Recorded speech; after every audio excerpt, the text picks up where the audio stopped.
নরসিংদী জেলার রায়পুরা উপজেলার নীলক্ষা ইউনিয়নের বীরগাঁও পশ্চিমপাড়া গ্রামের হাসান মিয়া বৈষম্য বিরোধী ছাত্র আন্দোলনে শহীদ হয়েছেন।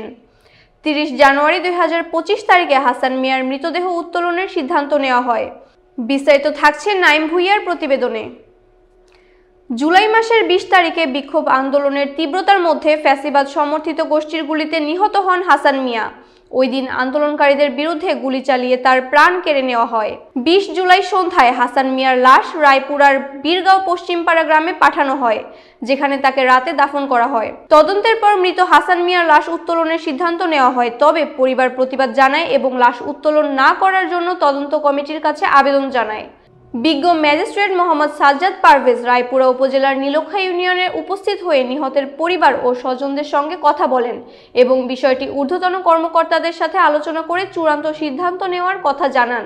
তিনি এবং তার টিম মাধবদী ও রায়পুরা থানার এসআইদের সঙ্গে ওই এলাকার পরিস্থিতি পর্যবেক্ষণ করেন। এলাকার জনগণ এবং হাসান মিয়ার স্বজনরা আশা করেন তাকে বৈষম্য বিরোধী ছাত্র আন্দোলনের শহীদদের তালিকায় অন্তর্ভুক্ত করে পূর্ণ সম্মান প্রদান করা হবে।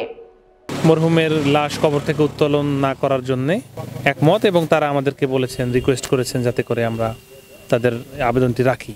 তো এর প্রেক্ষিতে আমরা আজকে আমাদের যতটুকু কার্যক্রম দাপ্তরিকভাবে সেটি আমরা এখানে সমাপ্ত করলাম। পরবর্তীতে আমরা একটি প্রতিবেদন প্রস্তুত করব। সেক্ষেত্রে আমরা তাদের এই দাবির বিষয়টি, তারা যে লাশ উত্তোলন করতে অনাগ্রহী, সেই বিষয়টি আমরা তুলে ধরব।